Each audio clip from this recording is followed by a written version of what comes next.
Now, on day 22 of this invasion in Ukraine, and Russia continues to attack cities, causing heavy damage. City of Kharkiv continues to be the worst hit. A market area in Kharkiv was bombed, following which fire raged on for hours, with smoke engulfing the nearby buildings as well. Russia has now released a video of their brutal airstrikes on Ukraine. The video shows missile attacks that burn an area into ashes within minutes. A theatre where hundreds took shelter was also bombed. All people who took refuge in that theatre are currently trapped under that debris. Casualties are yet to be confirmed. The capital city of Kiev continues to face back-to-back strikes. A rocket was hit at a residential area, has destroyed that entire neighborhood. But Ukrainians now refuse to give up. Their resistance has also caused significant damage to Russian military. Ukraine has attacked Russian tanks that were firing at shelters across the city of Mariupol. The city has now been hit hard by Russian shells, air bombs. Ukraine also shot down a Russian chopper at Mykolaiv.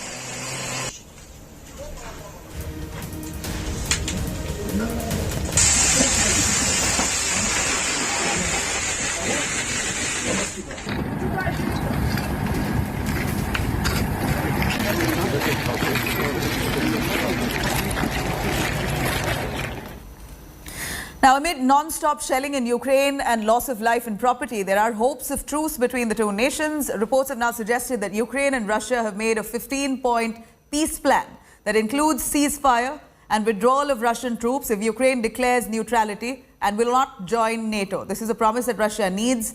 Meanwhile, Russian President Vladimir Putin has now said that the country has succeeded in their Ukraine operation. Putin has also said that Russia has no plans to occupy Ukraine and that the operation was done for self-defense. The remarks now come shortly after the International Court of Justice has slammed Russia in its ruling. The ICJ has said Russia should suspend all its military operations and also ensure that any military or armed units supported by it take no further steps to continue. The order has been passed. It will be passed and have a binding effect, invokes international legal obligations of the state.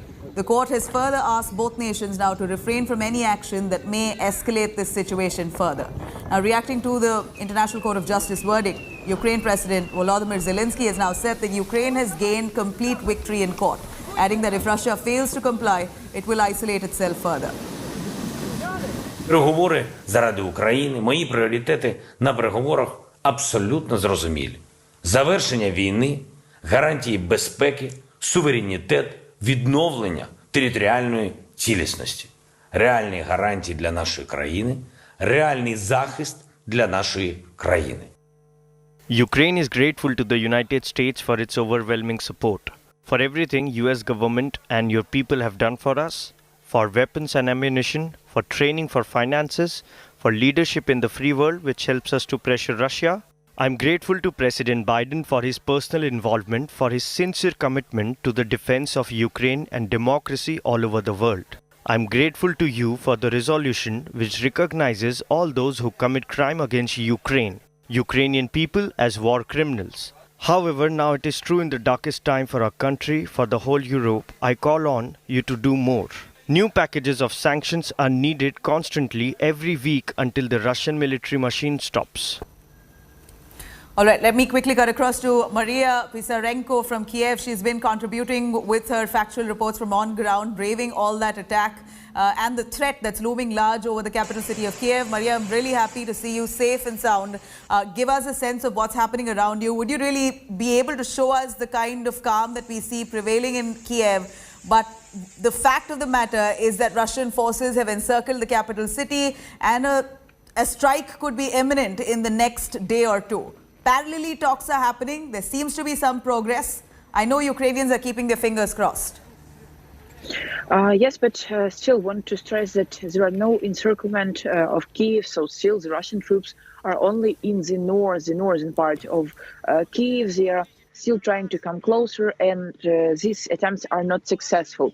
But still we see that Russian rockets do target the residential areas closer to city center. So today, this morning, again, we saw just the same attack and Russian rocket, which was hit by Ukrainian air defense system.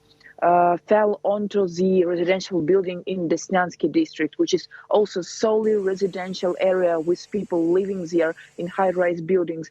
And the aftermath of this attack, also the debris of the house, we see the fire which was already put down, and also one person died and two people were injured in this attack, or so to say, after this rocket fell onto the residential building. So as we see, these attacks and these kind of situations have been happening in Kyiv just already 3 days in a row after a short period of relatively quiet situation. And everybody understands that, yes, waiting for the results of negotiations could be just impossible and senseless, because yesterday the draft of these negotiations surfaced. It was about the fact that Ukraine should give up the ambitions to become a member of NATO, and also all the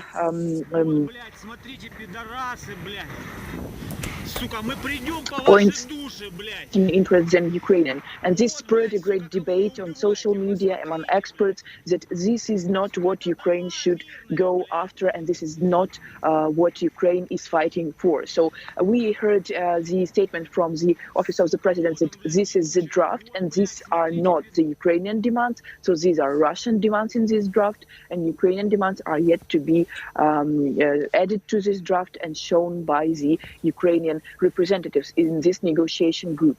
And while this is happening, while negotiations are kind of happening on a very slow pace, we have seen the terrible event which happened not in Kyiv but in Mariupol, which is to the south of Kyiv, closer to Donbass, closer to Russian border. Yesterday, Russians targeted the drama theater in Mariupol, which was in the city center, and this drama theater was used as a shelter for over 100 of people with children.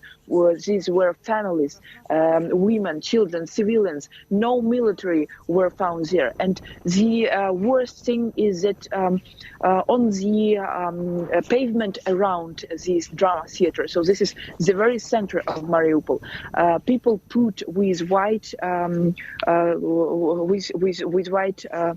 color the word "diti," which means children, so that the pilots of aircraft or of fighter jets of Russians could see from above, from the sky, that two words "diti," two words "children," were written on the pavement and won't target this theater. But nevertheless, this didn't stop Russians from bombing this theater, and the number of casualties is still very high. You know, Maria, to get the numbers. From what it appears is that Russian forces, as much as they claim that civilians are not the target, civilian establishments is definitely not what they're looking at.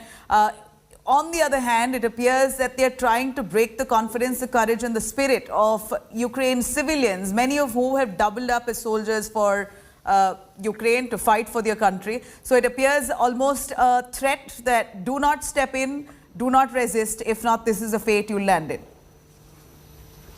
Yeah, right. So what we see right now are these chaotic attacks.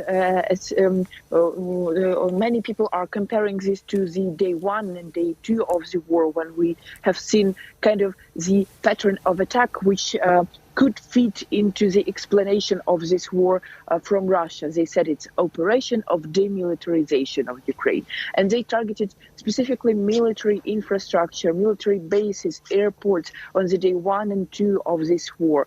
And this could, you know, go with Russian explanation. But right now it's day 22 already. And they have been targeting for more than 2 weeks just civil objects, and there is no explanation of this. They tried to cover the attack on Mariupol maternity ward with the fact that Azov Nazis used to use these premises of this hospital as their base, military base, and were covering this base with pregnant women. Right. But this really does not go as an explanation for as a sane explanation explanation. So it's just crazy statement which I came highly out doubt of if officials. anyone can explain the kind of atrocities that we see happening in Ukraine. A large number of civilians have been killed.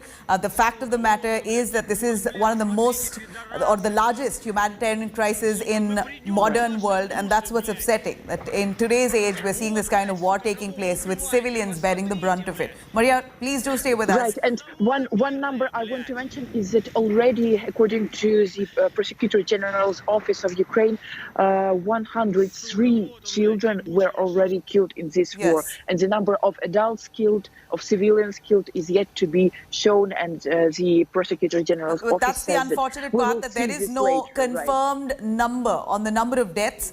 Many casualties have been reported from different parts of Ukraine, but confirmation on the numbers yet to come. Yeah. But we're with you, of course, lauding your courage and spirit. We're only hoping that civilians are safe. That's the only prayer from around the world. I'm sure that people, of course, losing lives is not what we want to see. Maria, stay with us.